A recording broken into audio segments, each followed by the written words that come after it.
Hello students, welcome to my channel. हम लोग question number 8 तक कर चुके हैं। ठीक है, सो आज हम लोग 9 से स्टार्ट करेंगे।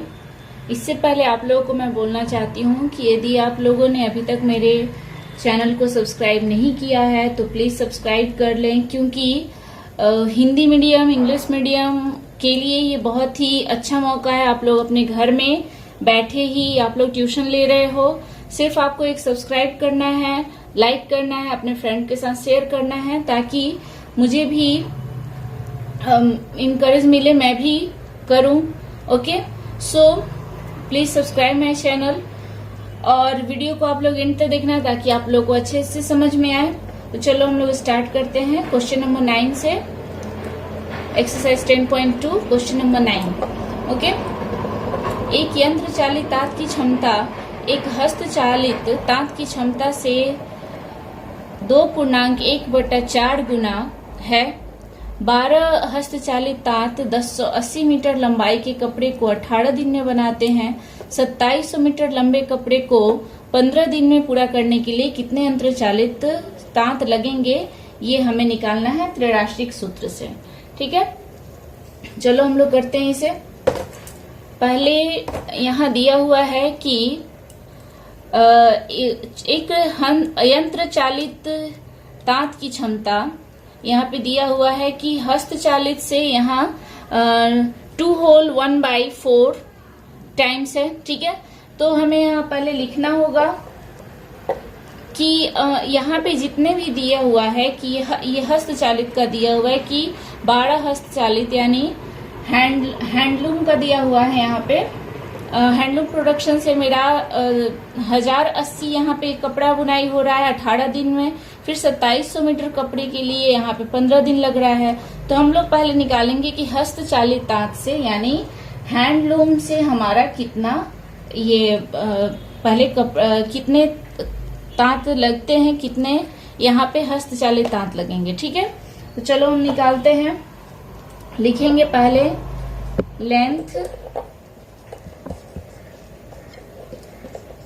लेंथ ऑफ क्लॉथ, मीटर में दिया हुआ है length of cloth. So length of cloth and लिखेंगे इधर डेज, मेरे कितने दिन लग रहे हैं, और इधर लिखेंगे number of handloom. Okay, number of handloom. ठीक है, अब यहाँ नंबर ऑफ क्लॉथ पहले है 1080 और इधर दिया हुआ है 18 डेज और इधर 12 हैंडलूम लग रहा है। यहाँ पे क्वेश्चन के अनुसार मेरा 12 हैंडलूम लग रहा है। अब यहाँ दिया हुआ है कि 2700 यहाँ पे क्लॉथ है और मेरे दिन लग रहे हैं 15। तो यहाँ क्वेश्चन मार्क है कितने हैंडलूम लगेंगे, पहले हमें ये निकालना है, उसके बाद में हम लोग यंत्र चालित यानी कि पावरलूम हम लोग निकालेंगे। ठीक है, तो चलो इसको हम लोग पहले लिखते हैं। आप लोग देखो यहाँ पे कि यहाँ पहले 1080 यहाँ पे है तो 12 हैंडलूम लग रहा है। फिर यदि यहाँ पे बढ़ गया 2700 यदि हो गया तो मेरा ऑब्वियसली हैंडलूम की संख्या बढ़ानी पड़ेगी। तो यहाँ हम लोग लिखेंगे, तो ये मेरा क्या हुआ, इसके साथ मेरा क्या हुआ, डायरेक्टली प्रोपोर्शनल हुआ, समानुपात हुआ। और फिर आप लोग देख रहे हो यहाँ पे 18 डेज है तो 12 हैंडलूम लग रहे हैं। अब 15 डेज हो गया, दिन मेरा कम हो गया है, यानी टाइम मेरा कम हो गया तो हैंडलूम मेरा ज्यादा लगेगा, इसलिए इसके साथ मेरा इनवर्सली प्रोपोर्शनल है यानी कि विलोमानुपात है। तो हम यहाँ लिखेंगे पहले कि if length of cloth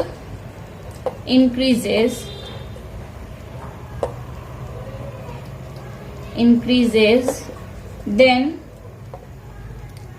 number of handloom increases।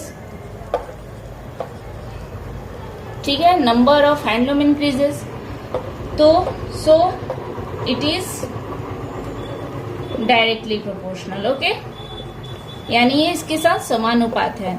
यदि क्लॉथ की कपड़े की लंबाई यदि बढ़ती है तो मेरा हैंडलूम यानी कि हस्तचालित यंत्र का भी हस्तचालित यंत्र भी बढ़ेंगे, इसलिए ये मेरा समानुपात है, directly proportional. Okay, and if days decreases, days decrease कर रहा है, कम हो रहा है, then number of handloom increase करेगा, so it is inversely proportional. Inversely proportional important question है, और ये आप लोगों को, ये एरिथमेटिक है इसलिए ये सब लिखना ही पड़ेगा ताकि आप लोग को भी समझ में आए और टीचर को भी समझ में आए। इसलिए ये लिखना बहुत जरूरी है कि डायरेक्टली प्रोपोर्शनल है या इनवर्सली प्रोपोर्शनल है। सो मैं इसीलिए लिख दे रही हूँ कि आप लोगों को कोई प्रॉब्लम नहीं होगा। ठीक है, अब चलो हम लोग बनाते हैं इसे। Let number of handloom equal to x। Okay, so 12/x equal to, इसके साथ मेरा डायरेक्टली प्रोपोर्शनल है इसलिए यहाँ पे 1080/2700 एंड इधर मेरा 15 इंटू 18 लिखेंगे क्योंकि ये इनवर्सली प्रोपोर्शनल है। ठीक है, नाउ क्रॉस मल्टीप्लाई x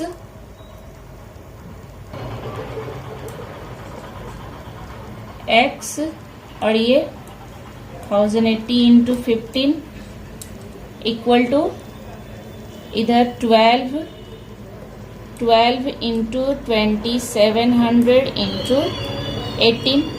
ठीक है, now so here x equal to, x के साथ जो भी टर्म रहते हैं वो नीचे चले आते हैं, 12 into 18 into 2700 okay by 15 into 180, 0 से 0 कैंसिल हो गया। ठीक है, आप यहाँ 5 3 जा 15 एंड 6 3 जा 18 ये कर सकते हो। ओके, 9 से हम काट रहे हैं यहाँ पे, तो यहाँ 12 आएगा, फिर इधर हम लोग काट रहे हैं, फिर उसी 9 से काटेंगे तो यहाँ पे मेरा 30 होगा, 12 से 12 cancel, 6 that is x equal to 36। ठीक है, x इक्वल टू 36 आया, यानी कि मेरा ये नंबर ऑफ हैंडलूम आया। So number of handloom equal to आया यहाँ 36 आया। लेकिन मेरा क्वेश्चन में पूछा जा रहा है कि यहाँ कितना मेरा यंत्र चालित तांत होंगे। ठीक है, तो हम यंत्र चालित तांत निकालने के लिए आप लोग पहले देखो, यहाँ दिया हुआ है, क्वेश्चन में ही दिया हुआ है कि हस्त चालित तांत से यहाँ पे 2 होल 1/4 टाइम्स ये इससे ज्यादा ये है, तो हम यहाँ लिखेंगे कि सिंस 2, यहाँ आप लोग देखो 2 गुना यानी 2.1/4 इक्वल टू कितना हो जाएगा, 4 2 जा 8 प्लस 9/4 होगा। ठीक है, 8 प्लस 1 दैट इज 9/4। सो हम डायरेक्ट लिखेंगे यहाँ से 9/4 handloom production equal to 1 power loom है। ठीक है, एक यंत्र चालित तांत के बराबर मेरा इतना गुना हस्त चालित तांत है। ठीक है, तो हम यहाँ लिखेंगे सो 1 हैंडलूम प्रोडक्शन कितना होगा, ये पलट जाएगा यानी कि 4/9 पावर लूम प्रोडक्शन। सो यहाँ लिखेंगे हम, मेरा कितना आया है 36। So 36 handloom production equal to 4/9 into 36 that is, आप लोग यहाँ काट दो, 9 4 जा 36 दैट इज 16 पावरलूम प्रोडक्शन, यंत्र चालित तांत। ओके, 16 पावरलूम प्रोडक्शन हुआ, इसलिए हम यहां लिखेंगे so to complete 2700 metre long cloth, ये इसका है, हाँ यहां से मैं इधर लिख दे रही हूं, क्लोथ इन 15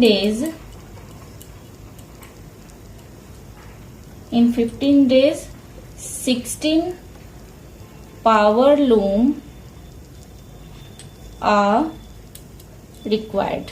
ठीक है, that is the answer. Hope आप लोग को ये समझ में आ गया होगा। So now question number 10। Question number 9 भी इम्पोर्टेंट था, इसलिए आप लोग इसे स्टार मार्क कर लेना, ये इम्पोर्टेंट है।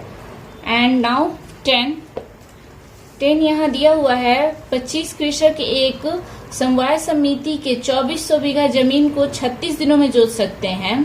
समिति ने एक ट्रैक्टर खरीदकर देखा कि ये 30 दिन में जमीन का आधा बीघा, यानी जो मेरा 2400 बीघा दिया हुआ है उसका आधा बीघा ये 30 दिन में जोत सकता है। ठीक है, एक ट्रैक्टर। तो एक ट्रैक्टर की क्षमता कितने कृषकों की क्षमता के बराबर है? यहाँ क्वेश्चन में कुछ थोड़ा सा छूट गया है, जमीन का आधा बीघा, आप लोग इसे करेक्ट कर लेना बुक में, मैंने यहाँ लिख दिया है। सो इस टाइप से यहाँ जो छूटा हुआ है मैंने लिख दिया है आधा बीघा, या एक ट्रैक्टर, यानी यहाँ पे दिया हुआ है कि आधा बीघा यानी 2400 का आधा 30 दिनों में जोत सकता है। तो लिखा हुआ है कि ट्रैक्टर की क्षमता कितने कृषकों की क्षमता के बराबर है, ये हमें निकालना है त्रिराशिक सूत्र से। ठीक है, चलो निकालते हैं हम लोग। पहले लिखना होगा कि area of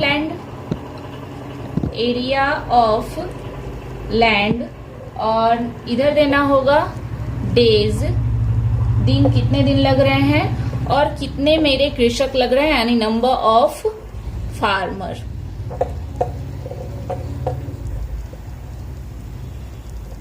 okay, area of land पहले दिया हुआ है 2400, इधर दिया हुआ है 36 और नंबर ऑफ फार्मर दिया हुआ है 25। अब नेक्स्ट क्वेश्चन में था कि इसका मतलब ट्रैक्टर जो मेरा है वो आधा, यानी 2400 का आधा कितना हुआ, 1200 हुआ 30 दिन में, question mark, number of farmer कितना होगा ये हमें निकालना है। एक चीज आप लोग ध्यान देना कि दिन और आदमी हमेशा इनवर्सली प्रोपोर्शनल होता है, ये हमेशा याद रखना, तो आप लोग को क्वेश्चन जल्दी बन जाएंगे। लेकिन ऐसे मैं बता दे रही हूँ कि कभी आप भूलो तो ये कर लेना, लेकिन आप लोग देखोगी भी तो भी यदि मान लीजिए कि काम यदि हो रहा है मेरा 2 दिन में 4 आदमी काम कर रहा है और यदि मेरा दिन बढ़ जाए तो क्या होगा, आदमी कम हो जाएंगे। इसका मतलब कि जब ज्यादा दिन लगेंगे तो आदमी ऑब्वियसली कम हो जाएंगे, तभी तो दिन ज्यादा लग रहा है। सो ये इस टाइप का ट्रिक है, ये इसे याद कर लेना आप लोग कि दिन और आदमी हमेशा विलोमानुपात यानी इनवर्सली प्रोपोर्शनल होता है। नाउ हमें यहाँ लिखना होगा, देखो आप लोग कि पहले 2400 है तो नंबर ऑफ फार्मर 25 लग रहा है, अब यहाँ 1200 है तो ये क्या होगा, नंबर ऑफ फार्मर यहाँ पे क्या लगेगा, यहाँ इनवर्सली प्रोपोर्शनल ही होगा, क्योंकि 1200 है, आदमी कम, मतलब एरिया ऑफ लैंड कम है तो यहाँ पे फार्मर भी कम लगेगा। ओके, तो ये से इनवर्सली प्रोपोर्शनल है। अब 36 दिन है तो 25 किसान काम कर रहे हैं, 30 दिन है तो ज्यादा किसान ऑब्वियसली ज्यादा लगेंगे, तो यहाँ मतलब ये कम हो गया तो ये ऑब्वियसली ज्यादा लगेगा, तो इसके साथ इसका इनवर्सली प्रोपोर्शनल है। ठीक है, सो हम यहाँ लिखेंगे कि if area of land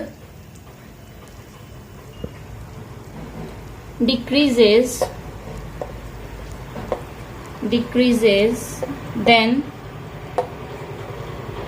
farmer decreases, क्योंकि आप लोग देखो जब 1200 ये है, 2400 से 1200 होगा तो फार्मर भी मेरा कम लगेगा, जब मेरा जमीन कम जोतना है तो आदमी भी कम लगेगा। So it is directly proportional. ठीक है, समानुपात है। And when day decreases, then number of farmer increases। So हम यहाँ लिखेंगे let number of farmer equal to number of farmer equal to x। ठीक है, सो 25/x इक्वल टू, ये समानुपात है यानी कि डायरेक्टली प्रोपोर्शनल है, इनटू 30/36 इनवर्सली प्रोपोर्शनल है। Okay, x equal to cross multiply हो रहा है 25 into 1200 into 36। So x equal to 1200 into 36 by into 30। अब देखो आप लोग, ये 2 टाइम्स कट जाएगा। ओके, ये 6 6 जा 36, 6 5 जा 30, ठीक है, 5 5 जा 25 एंड 2 3 जा 6। सो कितना है 5 इंटू 3, 5 इंटू 3 आया। सो हम यहाँ x इक्वल टू लिखेंगे 15 मेरा क्या है, number of farmer. So number of farmer, किसान की संख्या इक्वल टू 15। जबकि क्वेश्चन में मेरा पूछ रहा है कि कितने, यहाँ पे क्वेश्चन पूछा जा रहा है कि एक ट्रैक्टर इक्वल टू कितने कृषकों की संख्या है, ये पूछा जा रहा है। ठीक है, तो हम यहाँ पे इसीलिए हम लिखेंगे कि ट्रैक्टर, मेरा स्पेस नहीं है, बता दे रही हूं,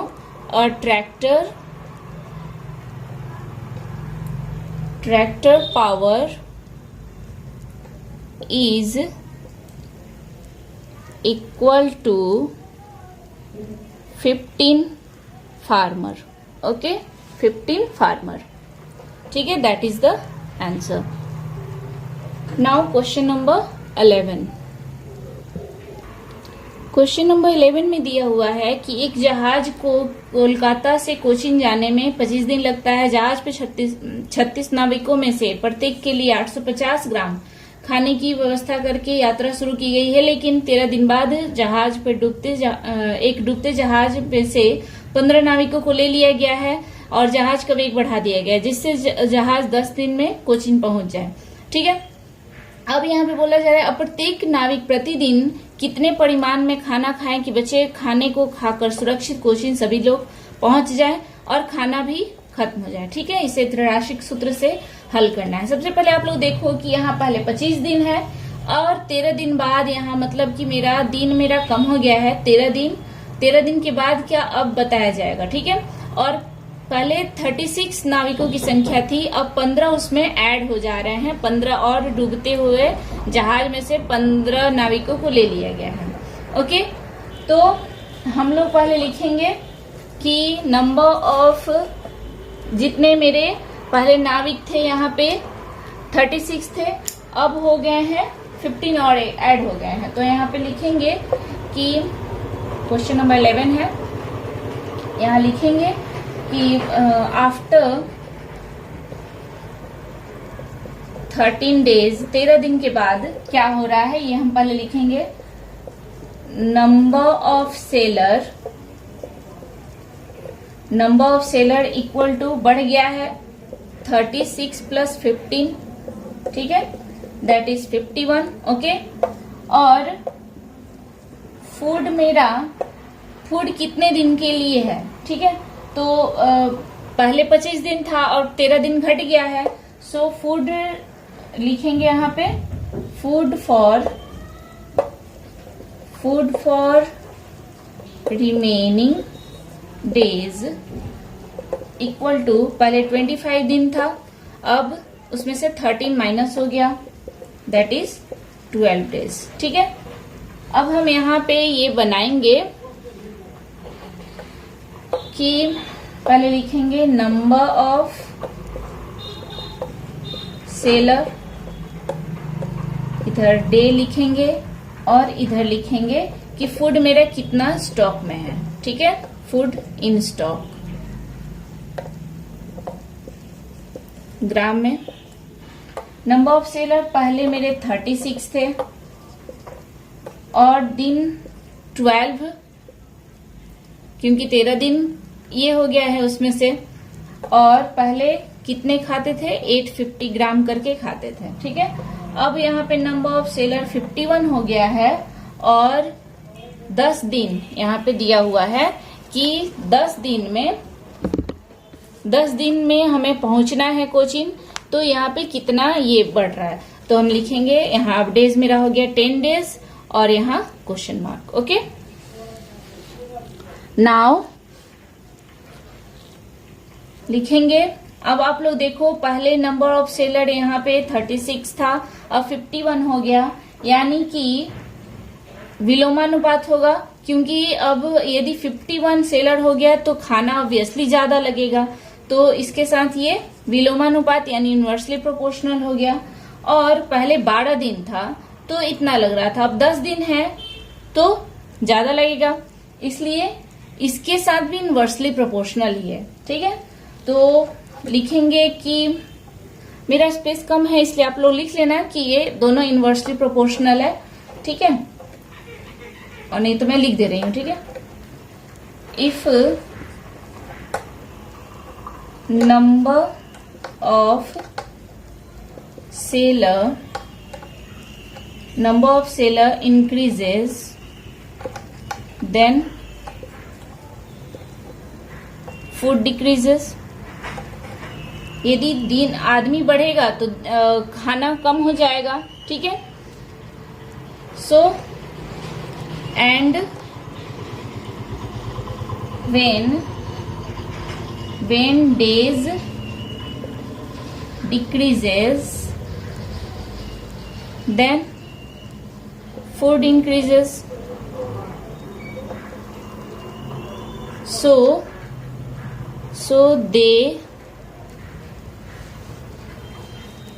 they are directly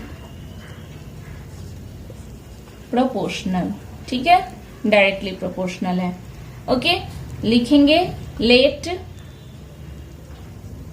x be the stock food. Okay, stock food. So अब हम लिखेंगे इसका ये, so 850 by x equal to 51 inversely proportional था, so 51 into 51 by 36 and into 10 into 12। ये भी इनवर्सली प्रोपोर्शनल था, ये भी क्रॉस मल्टीप्लाई कर रही हूं। 51 into 10 equal to 850 into 36 into 12. So x equal to 850 into 36 into 12 by 51 into 10. 10 से 10 कैंसिल हो गया। ठीक है,